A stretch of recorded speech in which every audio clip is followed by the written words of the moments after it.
Hey everybody, welcome to this episode of Compassion and Courage, Conversations in Healthcare. This is the podcast where we teach compassionate communication, provide perspective, and inspire resilience. I'm your host, Marcus Engel. Your hostess with the mostest is the Hotness, Marveline Engel.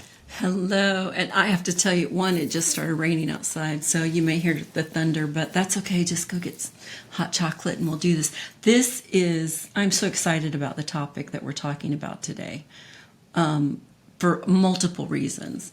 But one of the questions we're going to answer is a question that you get asked all the time. Yeah, it almost seems like there's a list of questions that I'm asked every time I give a keynote speech. And one of them is, when did you know that this is what you wanted to do with your life? Or when did you know you wanted to write and speak, etc.? And there's a lot of different answers to that. But what I really have to think about is, I'm not that much different than everybody else. They say like 80% of Americans decide that they want to write a book. And I think everybody should write a book. Not saying everybody should publish a book, but I do think everybody should write a book. So where it came in for me was, if you can reflect back on the trauma that I experienced, which was 6 weeks of hospitalization. Most of that time, I had a trach in my throat and I was not able to speak. So I spent several weeks writing out everything longhand to communicate with my caregivers and with my family and my parents, and with my friends, my doctors and nurses. So that really laid the foundation of what I thought of whenever I wanted to write a book about my experiences.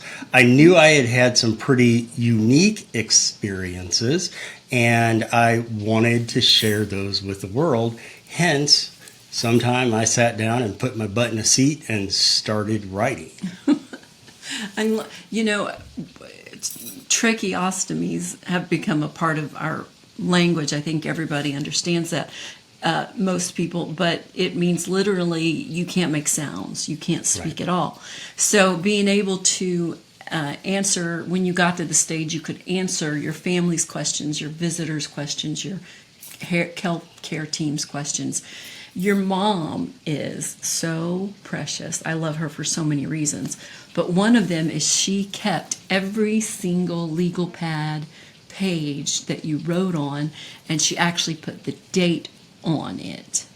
And it ends up being a stack, 1.5 inches maybe high, of just the torn off pages from legal pads where you would write ways to communicate.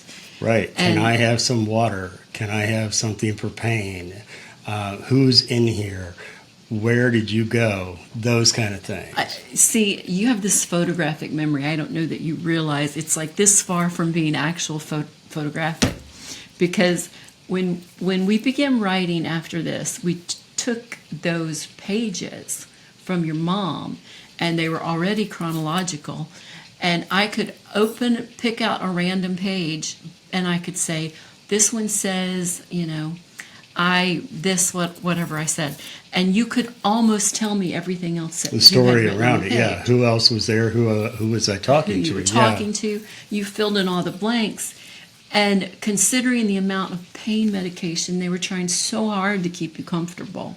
The trauma, the adrenaline, all of the things you would feel in that setting, that you can remember those, was still mind-blowing. It was to me at that time when I first realized you could do that, and it still is. And that became really the foundation for writing this book.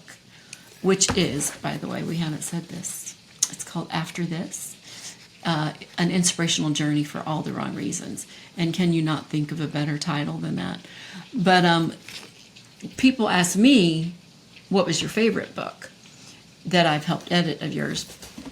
And everybody knows, I shouldn't say everybody knows, but if you know me, you probably know I'm here, and you probably know the other end of the stethoscope. But not as many people know After This, although it was the first book of mine to ever come out in a hard copy. That's right. And that's true. And oh man, Stetho and I'm Here are fabulous. But after this, it's 2 times as big as those, at least twice as big.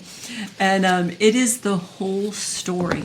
It starts right before the wreck, goes through the wreck, the hospitalization, and it is raw and real and takes you into the mind of someone suffering an unimaginable tragedy and how they became resilient.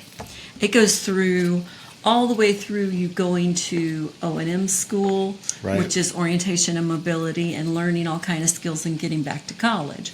So what we decided to do when we wrote We're going to this- test my photographic memory? No, I'm not going to Oh, do okay. that. I meant when we did the book originally, one of the things that was really precious and important to do is we got to choose a few, and it was really hard, of those handwritten pages and actually photocopy them into the book.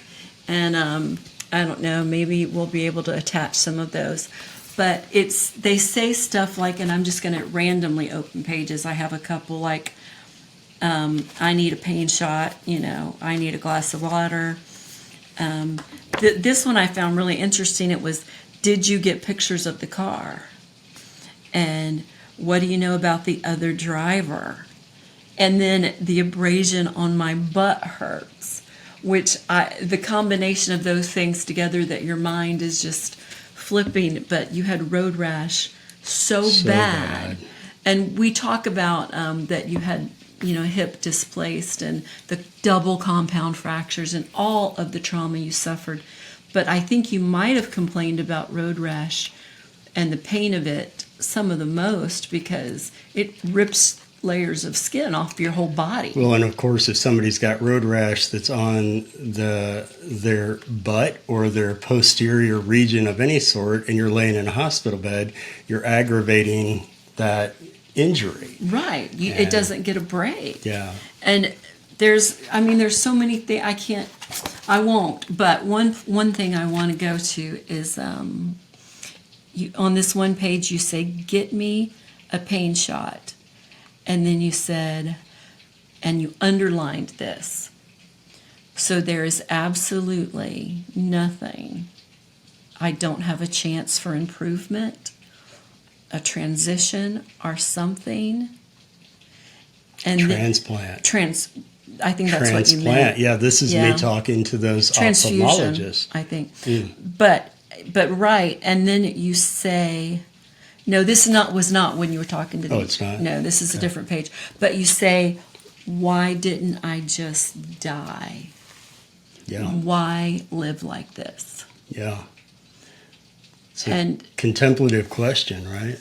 it is a real question, and it is an early in the stage of your acceptance question. And the book talks about what else was happening. And then we've got these handwritten pages in where you can see inside your mind at the time. You're not depending on memory to go back and say, well, I felt like this, I felt like that. You're actually saying it in the moment.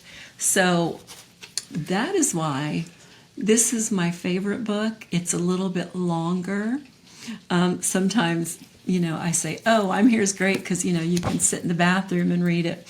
Did you ever do those with Reader's Digest? Oh, constantly. Yeah. Yeah. But this is not Short a bathroom reading. book. And it's actually, we've had more than one person say they got on an airplane with it and just could not stop. Again, because what's so unique is it's going inside your mind during the most horrific traumas. What I didn't realize when I was writing out those pages, I didn't realize until, 20 years later? Yeah, a few years later. 20 years later, probably, or so, that I was doing narrative medicine. I was actually using narrative medicine, even though I didn't know it, to process through. I think some of those things like, don't you know if there's any chance for improvement? That you see the processing going on and the acceptance of turning this over in my mind. Is this a possibility? And how do we go? So you start to see those things. I guess I didn't realize until much later the power of storytelling and writing out our stories. Even though it was communication on the most basic level, it wasn't just get me water, get me a paint shot. It was truly trying to understand this incredible trauma and loss that I had gone through. So my point with whole writing the entire book was to try to show people the things that had benefited me on that road to recovery. And that was a long, lengthy, painful road to recovery. It's not about my story. It's about what were the things that I was able to implement that you can also implement in your own life. Because after all, I'm just one person, right? I'm just one person. Yeah, I may have a unique or interesting trauma story, but really more than that, it's what are you going to get out of this read? You know, I think one of the reasons I love this title is that it says an inspirational journey for all the wrong reasons. And then it's like, well, what is the right reasons to be, to have something? Most people that we meet that have suffered great adversity and succeeded well didn't do anything to cause their adversity. Right. Right. Right. It's whether drew the bad luck card of a disease or potentially a disability or whatever the case may be, the lot in life that, why does anything happen to anybody? That Right. becomes the question. And most people have some adversity in their life. And we don't compare around here. We can't. No. We can't compare that, I'm really hurting because of this, but that doesn't compare to being in the Doesn't car. compare to being in a car crash. wreck, yeah. So we don't compare. So you can't compare either.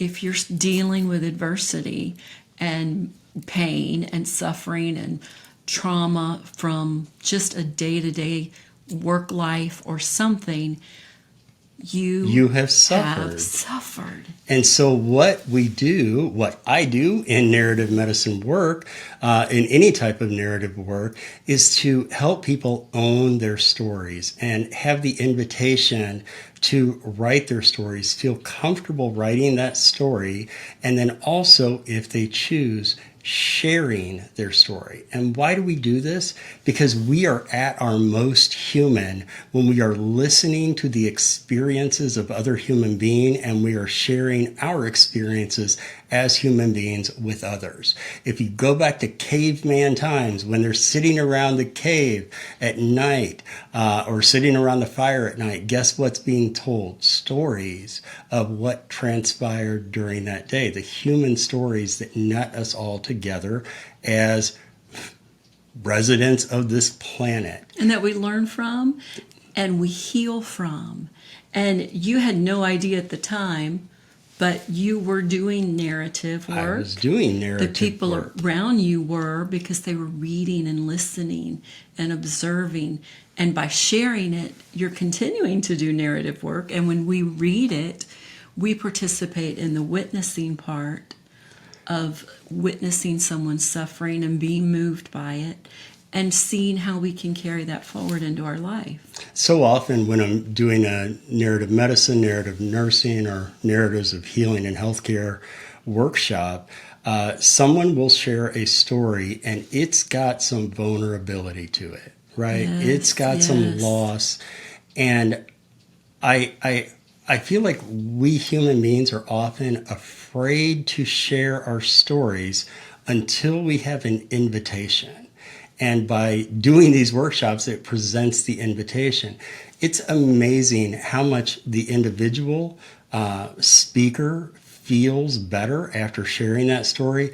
And it's amazing the amount of empathy and compassion and connection that the other recipients, the witnesses of that person's story, how much they get out of it too. It's a really beautiful thing to see that bonds teams together and really helps us see the inherent humanity in all of us. It does, and it increases your own resiliency. Sure. By telling your story and knowing you were heard and listened to. Yeah.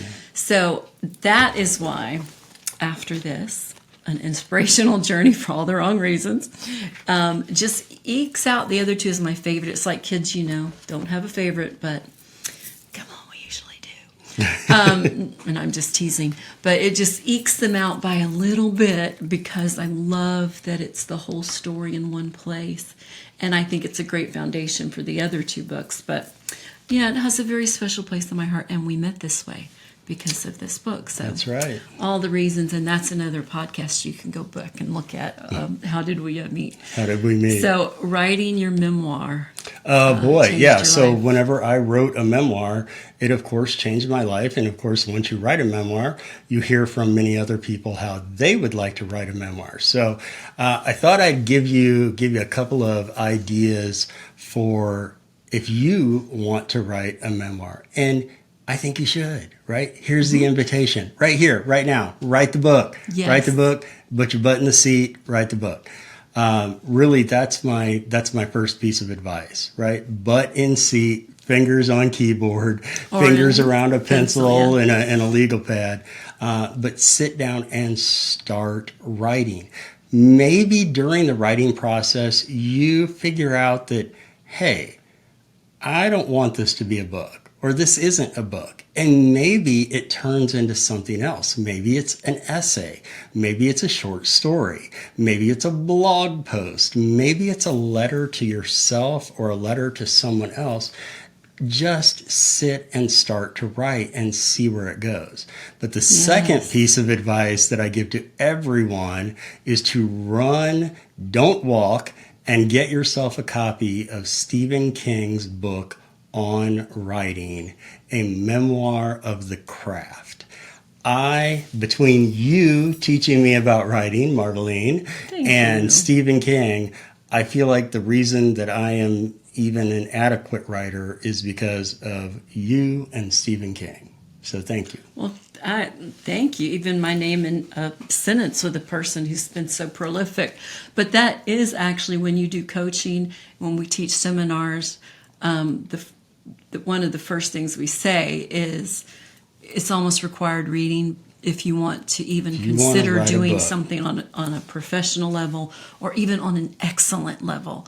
Go get the book. It's a super short read, and it's very entertaining and inspiring, actually. And if you think it's Stephen King, so it's going to be monsters and clowns that live in sewers and lizard monsters from outer space and ghosts and stuff, no. It's about the craft of writing and how to be a good writer. And I think we can probably all agree that when you've sold millions and millions of books as Stephen King has, he's got a pretty good grip on what it means to be a good writer. Right. And if you decide you want to write your story, you don't have to think, I have to be excellent. Just put it on paper. Just start. Just get it down. It may turn into something you just leave for your family so they understand generations down the road something important that you learned. So, one of the other things is whenever I've worked with private clients that are coaching clients that are trying to write a book, they always have that same question too. Well, how do I even get started? Put your butt in the chair and then run out and get a copy of On Writing. I know there's no magic sauce. There's no magic sauce. Seat. Yes. But that's the way to do it the real way. Don't use artificial intelligence. Don't make up something. Don't have somebody else make up something for you. If it's a story that's worth sharing, it's worth you sharing it. And so I want to encourage. Share it. If you want to share it, it's worth sharing. Yeah. It's definitely worth writing down because just what you learn about yourself through the writing process is absolutely valuable. Absolutely valuable. And it is one of our favorite things to have the occasional opportunity to work with new writers, but we always get to work with people who've had experiences, traumas, and need to find a way for self-compassion, for compassion for others, narrative that you were doing as a kid in the 18-year-old kid who never even heard the term narrative as it relates to healing and healthcare and resiliency. You were already having to practice it. So And that's where I often tell people why I love the it. writing of stories, the listening and sharing of stories. This isn't rocket surgery, right? It's just us Rocket being surgery. rocket surgery. It's just us being human and being present to our fellow human beings and their sufferings too. It's just Yes. being human. Just Be being human. human. Yeah. So thank you all so much for joining us for this episode of Compassion and Courage, Conversations in Healthcare. As always, if there is anything that you'd like to hear discussed on the podcast or any special guests, please feel free to reach out to me at marcusengel.com, MARCUS Engel.com. That's also the place to go for booking speeches, consulting, narrative work, etc., etc. Thank you all so much for being with us on this episode of Compassion and Courage. Thank you.